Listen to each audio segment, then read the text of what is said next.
नमस्कार दोस्तों, लीजिए प्रस्तुत है सुधा और धीरेन्द्र की कहानी।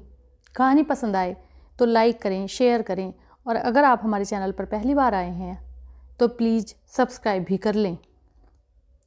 यह किसका प्रेम पत्र है? सुधा ने धीरेन्द्र के सामने गुलाबी रंग का लिफाफा रखते हुए कहा। यह प्रेम पत्र है तो जाहिर है किसी प्रेमिका का ही होगा। सुधा ने जितना चिढ़कर प्रश्न किया था, धीरेन्द्र ने उतनी ही लापरवाही से उत्तर दिया तो वह बुरी तरह बिफर गई। कितने बेशर्म इंसान हो तुम। तुमने अपने चेहरे पर इतने मुखौटे लगाए हुए हैं कि मैं आज तक तुम्हारे असली रूप को नहीं समझ सकी हूँ। क्या मैं जान सकती हूँ कि तुम्हारे जीवन में आने वाली प्रेमिकाओं में इसका क्रमांक क्या है? सुधा ने आज जैसे लड़ने के लिए कमर कस ली थी, लेकिन धीरेन्द्र ने इस ओर ध्यान ही नहीं दिया। दफ्तर से लौटकर वह फिर से बाहर निकल जाने को तैयार हो रहा था। कमीज पहनता हुआ बोला, सुधा, तुम्हें मेरी ओर देखने की फुर्सत ही कहाँ रहती है? तुम्हारे बच्चे, तुम्हारी पढ़ाई, तुम्हारी सहेलियाँ, रिश्तेदार, इन सब की देखभाल और आवा भगत के बाद अपने इस पति नाम के प्राणी के लिए तुम्हारे पास न तो समय बचता है और न ही शक्ति। आखिर मैं भी इंसान हूँ, मेरी भी इच्छाएं हैं। मुझे भी लगता है कि कोई ऐसा हो जो केवल मेरी बात सुने और माने, मेरी आवश्यकताएं समझे। अगर मुझे यह सब करने वाली कोई मिल गई है तो तुम्हें चिढ़ क्यों हो रही है?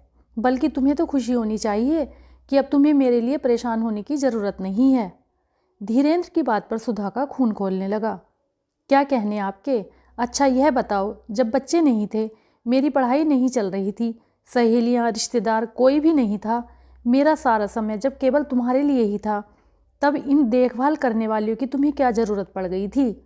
सुधा का इशारा ललिता वाली घटना की ओर था। तब उनके विवाह को साल भर भी नहीं हुआ था। एक दिन भोलू की माँ धुले कपड़े छत पर सुखाकर नीचे आई तो चौके में काम करती सुधा को देखकर चौंक गई। अरे बहू रानी, तुम यहाँ चौके में बैठी हो? ऊपर तुम्हारे कमरे में धीरेन्द्र बाबू किसी लड़की से बतिया रहे हैं। भोलू की माँ की बात को समझने में अम्मा जी को जरा भी देर नहीं लगी। वह झट अपने हाथ का काम छोड़कर उठ खड़ी हुई थी। देखूं धीरेन्द्र किससे बात कर रहा है, कहकर वह छत की ओर जाने वाली सीढ़ियों की ओर चल पड़ी थी। सुधा कुछ देर तक तो अनिश्चय की हालत में रुकी रही, पर जल्द ही गैस बंद करके वह भी उनके साथ चल पड़ी थी। ऊपर के दृश्य की शुरुआत तो सुधा नहीं देख सकी, लेकिन जो कुछ भी उसने देखा उससे स्थिति का अंदाजा लगाने में उसे तनिक भी नहीं सोचना पड़ा। खुले दरवाजे पर अम्मा जी चंडी का रूप धरे खड़ी थी। अंदर कमरे में सकपकाए से धीरेन्द्र के पास ही सफ़ेद फक चेहरे और कांपती काया में पड़ोस की ललिता खड़ी थी। इस घटना का पता तो गिने चुने लोगों के बीच ही सीमित रहा, लेकिन इसके परिणाम सभी की समझ में आ गए थे। पड़ोसी सुमित्रा भाभी ने अपनी छोटी बहन ललिता को एक ही हफ्ते में पढ़ाई छुड़वाकर वापस भिजवा दिया था। उसके बाद दोनों घरों के बीच जो गहरे स्नेहिल संबंध थे वे भी बिखर गए थे। अभी सुधा ने उसी घटना को लेकर व्यंग किया था। धीरेन्द्र इस पर खींच गया, बोला, पुरानी बातें क्यों उखाड़ती हो? उससे इस बात का क्या संबंध है? क्यों नहीं, खूब संबंध है। वह भी तुम्हारी प्रेमिका थी और यह भी जैसा तुम कह रहे हो तुम्हारी प्रेमिका है। बस फर्क यही है कि वह तीसरी या चौथी प्रेमिका रही होगी और यह पांचवी या छठी प्रेमिका है। सुधा चिल्लाई। चुप करो सुधा, तुम एक बार बोलना शुरू करती हो तो बोलती ही चली जाती हो। पल्लवी को तुम इसी श्रेणी में नहीं रख सकती। तुम क्या जानो वह मेरा कितना ध्यान रखती है। सब जानती हूँ और यह भी जानती हूँ कि अगर यह ध्यान रखने वाली तुम्हारे जीवन में न आती तो भी तुम अच्छी तरह जिंदा रहते। तब कम से कम दुनिया के सामने दोहरी जिंदगी जीने की मजबूरी तो ना होती। सुधा को लगा कि अगर वह कुछ क्षण और वहां रुकी तो रो पड़ेगी। धीरेन्द्र के सामने वह कमजोर नहीं पड़ना चाहती थी। पहले भी जब कभी धीरेन्द्र के प्रेम प्रसंग के भेद खुले थे वह खूब रोई धोई थी, लेकिन धीरेन्द्र पर इसका कोई विशेष असर नहीं पड़ा था। धीरेन्द्र तो अपनी टाई ठीक करके जूतों को एक बार फिर ब्रश से चमकाकर घर से निकल गया, लेकिन सुधा के मन में तूफान पैदा कर गया। अंदर कमरे में जाकर सुधा ने ऊनी कपड़े और स्वेटर आदि फिर से अलमारी में भर दिए। सर्दियां बीत चुकी थीं। अब गर्मियों के दिनों की हल्की हल्की खुनक दोपहर की धूप में चढ़नी शुरू हो गई थी। आज सुधा ने सोचा था कि वह घर भर के सारे ऊनी कपड़े निकालकर बाहर धूप में डाल देगी। 2 दिन अच्छी तरह धूप दिखाकर ऊनी कपड़ों में नेफ्थलीन की गोलियां डालकर उन्हें बक्सों में वह हर साल बंद कर दिया करती थी। आज भी धूप में डालने से पहले वह हर कपड़े की जेब टटोलकर खाली करती जा रही थी। तभी धीरेन्द्र के सिलेटी रंग के सूट के कोट के अंदर की जेब में उसे यह गुलाबी लिफाफा मिला था। बहुत साल पहले स्कूल के दिनों में सुधा ने एक प्रेम पत्र पढ़ा था जो उसके बगल की सीट पर बैठने वाली लड़की ने उसे दिखाया था। यह पत्र उस लड़की को रोज स्कूल के फाटक पर मिलने वाले एक लड़के ने दिया था। उस पत्र की पहली पंक्ति सुधा को आज भी अच्छी तरह याद थी। सेवा में निवेदन है कि आप मेरे दिल में बैठ चुकी हैं। धीरेन्द्र के कोट की जेब से मिला पत्र भी कुछ इसी प्रकार से अंग्रेजी में लिखा गया प्रेम पत्र था। बेहद बचकानी भावुकता में किसी लड़की ने धीरेन्द्र को यह पत्र लिखा था। पत्र पढ़कर सुधा के तन मन में आग सी लग गई। पता नहीं ऐसा क्यों होता था। सुधा जब भी परेशान होती थी उसके सिर में दर्द शुरू हो जाता था। इस समय भी वह हल्का हल्का सिर दर्द महसूस कर रही थी। अभी वह अलमारी में कपड़े जैसे तैसे भरकर कमरे से बाहर आई ही थी कि पीछे से विनीत आ गया। माँ, मैं सारंग के साथ खेलने जाऊं? उसने पूछा। नहीं, तुम कहीं नहीं जाओगे, बैठकर पढ़ो, सुधा ने रूखेपन से कहा। लेकिन माँ, मैं अभी तो स्कूल से आया हूँ, इस समय तो मैं रोज ही खेलने जाता हूँ, उसने अपने पक्ष में दलील दी। तो ठीक है, बाहर जाकर खेलो, सुधा ने उसे टालना चाहा। वह इस समय कुछ देर अकेली रहना चाहती थी। पर माँ, मैं उसे कह चुका हूँ कि आज मैं उसके घर आऊँगा। विनीत अपनी बात पर अड़ गया। मैंने कहा ना कि कहीं भी नहीं जाना है, अब मेरा सिर मत खाओ, जाओ यहाँ से, सुधा झल्ला गई। माँ, बस एक बार आज उसके घर चले जाने दो, उसके चाचा जी अमेरिका से बहुत अच्छे खिलौने लाए हैं, मैंने उससे कहा है कि मैं आज देखने आऊँगा। माँ, आज मुझे जाने दो न। विनीत अनुनय पर उतर आया। पर सुधा आज दूसरे ही मूड में थी। उसका गुस्सा एकदम भड़क उठा। बेवकूफ़, मैं इतनी देर से मना कर रही हूँ, बात समझना ही नहीं चाहता, पीछे ही पड़ गया है। ठीक है, कहने से बात समझ में नहीं आ रही ना तुझे, दूसरे तरीके से समझाती हूँ। सुधा ने अपनी बात खत्म करने से पहले ही विनीत के गाल पर चट चट कई चांटे जड़ दिए। माँ के इस रूप से अचंभित विनीत न तो कुछ बोला और न ही रोया, बस चुपचाप आंखें फाड़े माँ को ताकता रहा। चांटों से लाल पड़े गाल और विस्मय से फैली आंखों वाले विनीत को देखकर सुधा अपने होश में लौट आई। विनीत यदा कदा ही उससे पूछकर सारंग के घर चला जाता था। आज सुधा को क्या हो गया था जो उसने अकारण ही अपने मासूम बेटे को पीट डाला था। सारा क्रोध धीरेन्द्र के कारण था, पर उस पर तो बस चला नहीं। गुस्सा उतरा निर्दोष विनीत पर। उसका सारा रोष निरीहता में बदल गया। वह दरवाजे की चौखट से माथा टिकाकर रो दी। सुधा की यह व्यथा कोई आज नई व्यथा नहीं थी। धीरेन्द्र के शादी से पहले के प्रेम प्रसंगों को भी उसके साथियों ने मजाक मजाक में सुना डाला था, पर वे सब उस समय तक बीती बातें हो गई थी। लेकिन ललिता वाली घटना ने तो सुधा को झकझोर कर रख दिया था। बाद में भी जब कभी धीरेन्द्र के किसी प्रेम प्रसंग की चर्चा उस तक पहुंचती तो वह बिखर जाती थी। लेकिन ललिता वाली घटना से तो वह बहुत समय तक उबर नहीं पाई थी। तब धीरेन्द्र ने भी सुधा को मनाने के लिए क्या कुछ नहीं किया था। बीती ताही बिसार दे कहकर उसने कान पकड़कर कस्में तक खा डाली थी। पर सुधा को अब धीरेन्द्र की हर बात जहर सी लगती थी। तभी एक दिन सुबह सुबह मनीष ने नाच नाच कर सारा घर सिर पर उठा लिया था। भैया पास हो गए, देखो इस अखबार में उनका नाम छपा है। धीरेन्द्र ने एक प्रतियोगी परीक्षा दी थी, उसका परिणाम आ गया था। धीरेन्द्र की इस सफलता ने सारे बिखराव को पल भर में समेट दिया था। अब तो धीरेन्द्र का भविष्य ही बदल जाने वाला था। सारे घर के साथ सुधा भी धीरेन्द्र की इस सफलता से उसके प्रति अपनी सारी कड़वाहट को भूल गई। उसे लगा कि यह उसके नए सुखी जीवन की शुरुआत है जो धीरेन्द्र के परीक्षा परिणाम के रूप में आई है। इसके बाद काफ़ी समय व्यस्तता में ही निकल गया था। धीरेन्द्र ने अपनी नई नौकरी का कार्यभार संभाल लिया था। नई जगह और नए सम्मान ने सुधा के जीवन में भी उमंग भर दी थी। उसके मन में धीरेन्द्र के प्रति एक नए विश्वास और प्रेम ने जन्म ले लिया था। तभी उसने निर्णय लिया था वह धीरेन्द्र के इस नए पद के अनुरूप ही अपने आप को बना लेगी। वह अपनी पढ़ाई फिर से शुरू करेगी। सुधा के इस निर्णय पर धीरेन्द्र ने अपनी सहमति ही जताई थी। अब घर के कामों के लिए उन्हें रोक रखने की सुविधा हो गई थी, इसलिए सुधा की पढ़ाई शुरू करने की सुविधा जुटते देर नहीं लगी। वह बेफिक्र होकर प्राइवेट बीए करने की तैयारी में जुट गई। कभी ऐसा भी होता है कि मन का सोचा आसानी से पूरा नहीं होता। सुधा के साथ भी यही हुआ। उसकी सारी मेहनत सुविधा एक और रखी रह गई। सुधा परीक्षा ही नहीं दे सकी, पर इस बाधा का बुरा मानने का न तो उसके पास समय था और न ही इच्छा थी। एक खूबसूरत स्वस्थ बेटे की मां बनकर एक तो क्या वह कई बीए की डिग्रियों का मुंह छोड़ने को तैयार थी। विनीत 2 साल का ही हुआ था कि उसकी बहन निधि आ गई और इन दोनों के बीच सुधा धीरेंद्र को भूल गई। उनके साथ वह ऐसी बंधी कि बाहर की दुनिया के उसके सारे संपर्क ही खत्म से हो गए।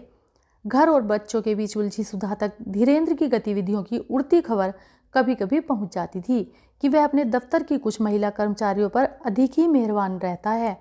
पिछले कुछ सालों के धीरेंद्र के व्यवहार से सुधा समझ बैठी थी कि अब उसमें उम्र की गंभीरता आ गई है और वह पुराने वाला दिल फेंक धीरेंद्र नहीं रहा। इसलिए उसने इन अफवाहों को अधिक महत्व नहीं दिया। एक दिन सुहास आया, तब धीरेंद्र घर पर नहीं था। उसने सुधा को घंटे भर में ही सारी सूचनाएं दे डालीं और जाते जाते बोल गया, दोस्त के साथ तो गद्दारी कर रहा हूँ, लेकिन उसकी भलाई के लिए कर रहा हूँ, इसलिए मन में कोई मलाल तो नहीं है। बस थोड़ा सा डर है कि यह बात पता लगने पर धीरेंद्र मुझे छोड़ेगा तो नहीं, शायद लड़ाई ही कर बैठे, लेकिन वह तो मैं भुगत लूँगा। अब भाभी जी, आगे आप उसे ठीक करने का उपाय करें। उस दिन सुधा मन ही मन योजनाएं बनाती रही कि किस तरह वे धीरेंद्र को लाजवाब करके माफ़ी मंगवा कर रहेगी, लेकिन जब उसका धीरेंद्र से सामना हुआ तो शुरुआत ही गलत हो गई। धीरेंद्र ने उसके सभी आक्रमणों को काट कर बेकार करना शुरू कर दिया। अंत में जब कुछ नहीं सूझा तो सुधा का रोना धोना शुरू हो गया। बात वहीं खत्म हो गई, लेकिन सुधा के मन में उन लड़कियों के नाम कांटे की तरह चुभते रहे थे। तब उन नामों में पल्लवी का नाम नहीं था। समय बीत रहा था। विनीत के साथ निधि ने भी स्कूल जाना शुरू कर दिया, तो एक बार फिर सुधा को अपनी छूटी हुई पढ़ाई का ध्यान आया। इस बार वह सब कुछ भूलकर अपनी पढ़ाई में जुट गई। धीरेंद्र के साथ उसके संबंध फिर से सामान्य हो चले थे। अब की बार सुधा ने पूरी तैयारी के साथ परीक्षा दी और पास हो गई। सुधा को धीरेंद्र ने भी खुले दिल से बधाई दी। सुधा और धीरेंद्र के सामान्य गति से चलते जीवन में पल्लवी के पत्र से एक नया तूफान उठ खड़ा हुआ। एक दिन दुखी होकर उसने धीरेंद्र से पूछ ही लिया, तुम कितनी बार मेरे धीरज की परीक्षा लोगे? क्यों बार बार मुझे इस तरह सलीब पर चढ़ाते हो? आखिर यह किस दोष के लिए सजा देते हो? मुझे पता तो चले। क्या बेकार की बकवास करती हो? तुम्हें कौन फांसी पर चढ़ाए दे रहा है? मैं क्या करता हूँ क्या नहीं करता, इससे तुम्हारे घर में तो कोई कमी नहीं आ रही है। फिर क्यों हर समय अपना दुखड़ा रोती रहती हो? मैं तो तुमसे कोई शिकायत नहीं करता, न तुमसे कुछ चाहता ही हूँ। धीरेंद्र की यह बात सुधा समझ नहीं पाती थी। बोली, मेरा रोना धोना कुछ नहीं है, मैं तो बस यही जानना चाहती हूँ कि आखिर ऐसा क्या है जो तुम्हें घर में नहीं मिलता और उसके लिए तुम्हें बाहर भागना पड़ता है। आखिर मुझ में क्या कमी है? क्या मैं बदसूरत हूँ, अनपढ़ हूँ, बेशऊर हूँ, जो तुम्हारे लायक नहीं हूँ और इसलिए तुम्हें बाहर भागना पड़ता है? बताओ, आखिर कब तक यह बर्दाश्त करती रहूँगी कि बाहर तुमसे पहली बार मिलने वाला किसी सोना को या रीना को या पल्लवी को तुम्हारी पत्नी समझता रहे? धीरेंद्र ने सुधा की इस बात का उत्तर नहीं दिया। इन दिनों धीरेंद्र के पास घर के लिए कम ही समय होता था।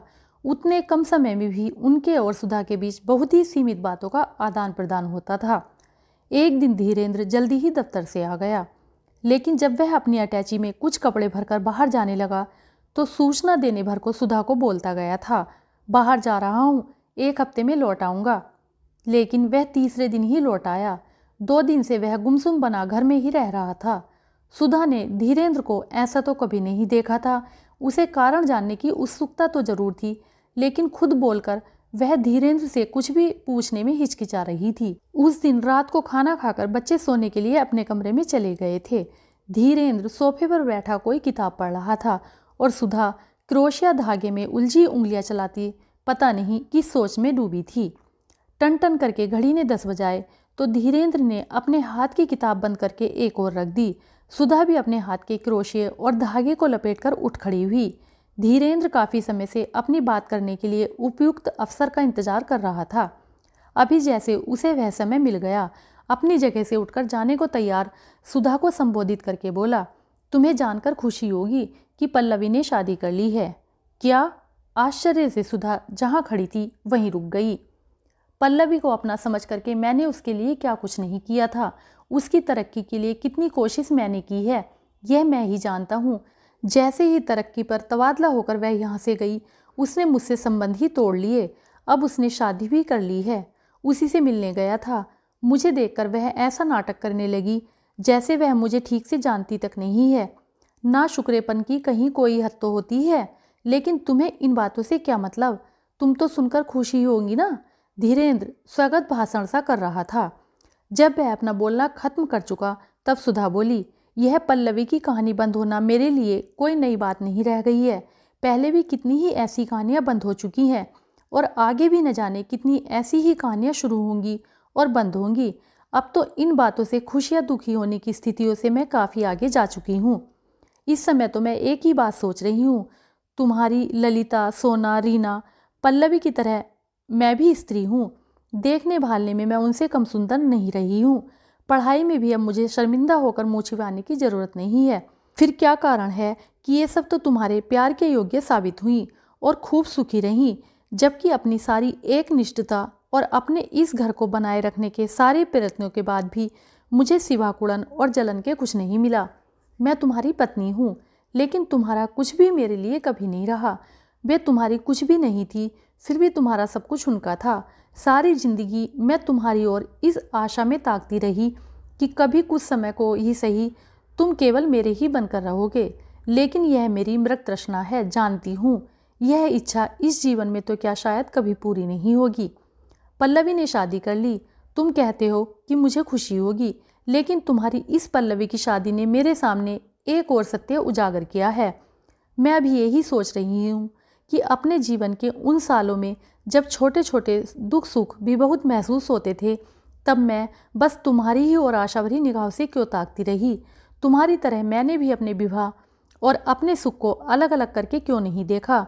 अगर पति जीवन में सुख और संतोष नहीं भर पा रहा, तो खाली जीवन जीना कोई मजबूरी तो नहीं थी। जैसे तुम ललिता, सोना, रीना या पल्लवी में सुख संतोष पाते रहे, वैसे मैं भी किसी अन्य व्यक्ति का सहारा लेकर क्यों नहीं सुखी बन गई। क्यों आदर्शों की वेदी पर अपनी बलि चढ़ाती रही। सुधा की बातों को सुनकर धीरेंद्र का चेहरा सफ़ेद पड़ गया। अचानक वह आगे बढ़ गया, सुधा को कंधों से पकड़कर बोला, क्या बकवास कर रही हो? तुम होश में तो हो कि तुम क्या कह रही हो? मुझे मालूम है कि मैं क्या कह रही हूँ। मैं पूरे होश में तो अब आई हूँ। जीवन भर तुम मेरे सामने जो कुछ करते रहे, उससे सीख लेने की अक्ल मुझे पहले कभी क्यों नहीं आई। अब मैं यही सोचकर परेशान हो रही हूँ। पहले मेरी व्यथा का कारण तुम्हारे प्रेम प्रसंग ही थे। जब भी तुम्हारे साथ किसी का नाम सुनती थी, मेरे अंतर में कहीं कुछ टूटता सा चला जाता था। हर नए प्रसंग के साथ यह टूटना बढ़ता जाता था और उस टूटन को मेरे साथ मेरे बच्चे भी भुगतते थे। अब तो मेरी व्यथा दोगुनी हो गई है। तुम ही बताओ, अगर मैंने तुम्हारे जैसे रास्ते को पकड़ लिया होता, तो क्या मैं भी पल्लवी की तरह सुखी न रहती? जब वह तुम्हारे साथ थी, तब तुम्हारा सब कुछ पल्लवी का था। अब शादी करके वह अपने घर में पहुंच गई है, तो वहाँ भी सब कुछ उसका है। पल्लवी को प्रेमी भी मिला था और अब पति भी मिल गया है, और मुझे क्या मिला? मुझे कुछ भी नहीं मिला। सुधा इतना बिलख कर पहले कभी नहीं रोई थी, जितना अपनी बात खत्म करने से पहले ही वह इस समय रो दी थी। तो दोस्तों, कहानी कैसी लगी कमेंट करके बताएं। कहानी सुनने के लिए आपका बहुत बहुत धन्यवाद।